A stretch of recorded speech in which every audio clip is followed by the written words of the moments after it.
everybody! So for those of you who don't know, for the past 4 months I was living in London, and I get asked a lot, like, what were your favorite parts of London? What did you not like? What did you hate?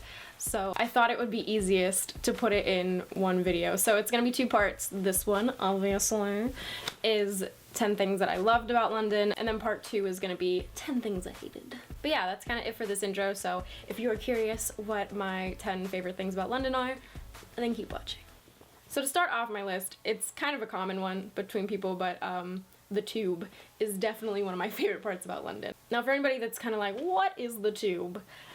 It is their transportation system, it's kind of their subway, but it is so efficient and it gets you wherever you want to go. For those of you guys who don't know, I live in Pittsburgh and we don't have a transportation system anything like that. The London Underground comes like every 3 minutes and it's almost always on time.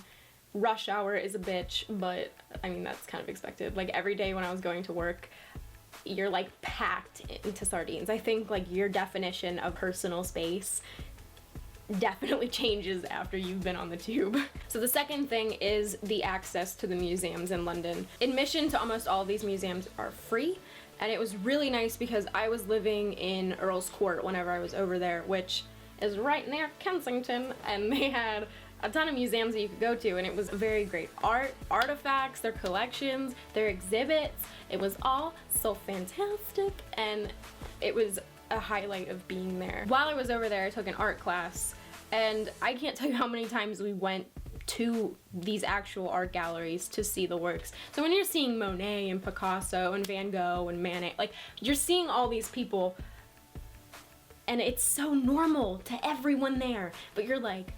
So the third thing that I loved about London was just how tourist friendly and just diverse the people are there. I've been to a few other like really tourist heavy cities, and I think London does the tourist aspect better than any other city. London really utilizes what makes them different and what makes them stand out, and they really use it to their advantage. They have maps everywhere, which even if you live there are super helpful. They have helpful reminders on where the crosswalks are about which way you should look, because they drive on the opposite side of the road, so they just kind of help people that are there not get hit by cars, which was a good reminder. And even though I was living there, it helps so much just to have like a little bit more sense of direction of where you're going. So number 4 on my list is the fashion in London. It has been one of the hardest things to adapt to coming back home, because everyone in London just kind of has a little bit more effort in the way that they dress, especially with guys, I noticed. While I was over there, I never saw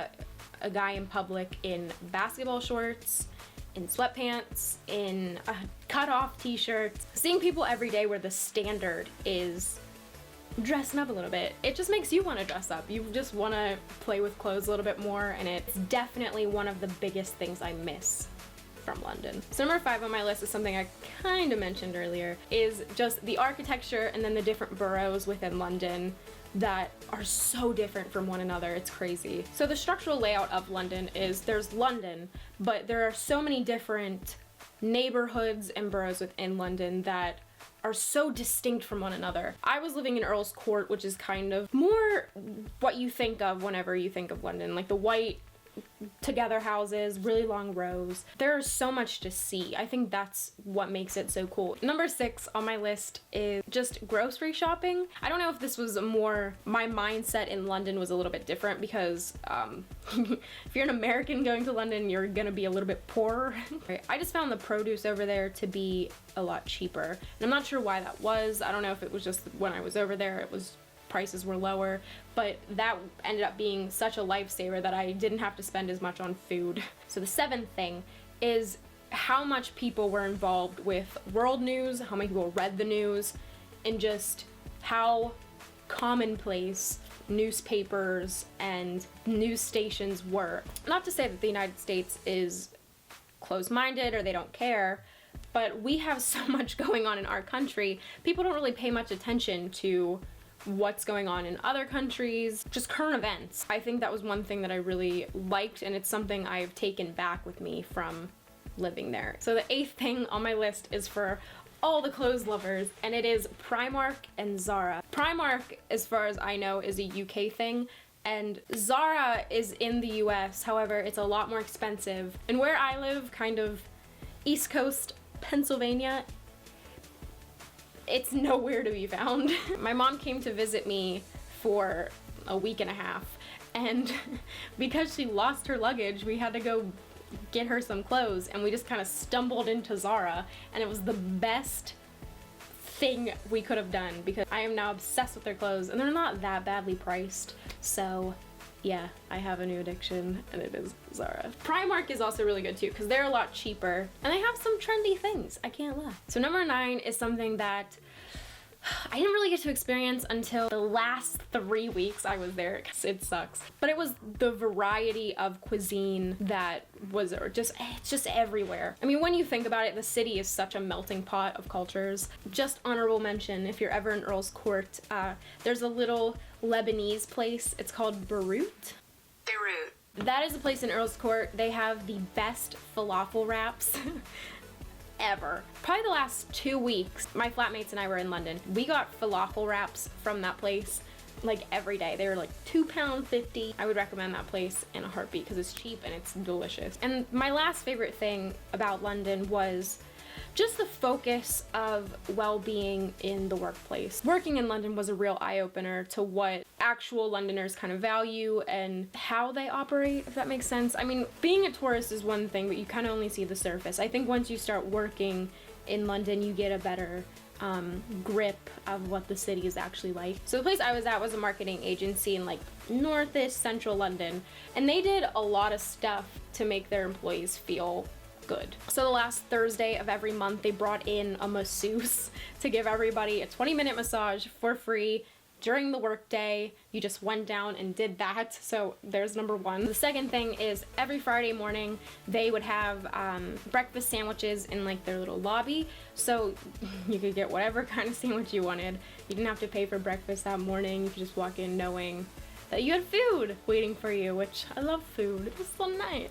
And then every Friday afternoon, they had like a happy hour. So they would cater something. It always was different. You would have like cupcakes or pizza.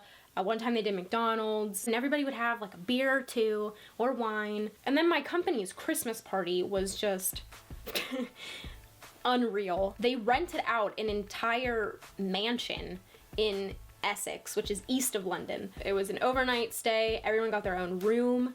There was a murder mystery. We had to put on these gourmet chef outfits like we were in Chopped. It really made you feel valued as an employee, and I think that's kind of one of the underlying messages of working in London. They want you to feel comfortable at your work. They also, at my work, have these things called duvet days, which apparently you just like called and was like, I don't feel like working today.